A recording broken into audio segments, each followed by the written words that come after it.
బాల్య వివాహాలకు వ్యతిరేకంగా ప్రతిజ్ఞ.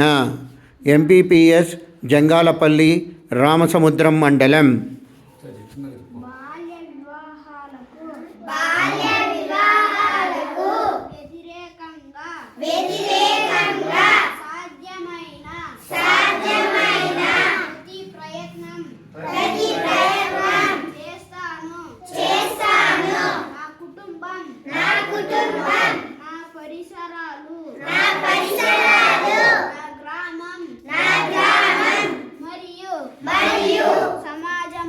సమాజంలో బాల్య వివాహాలు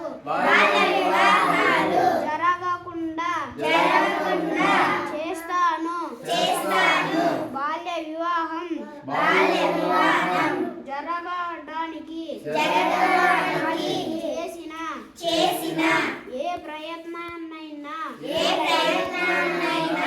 పంచాయతీ మరియు ప్రభుత్వ అధికారులకు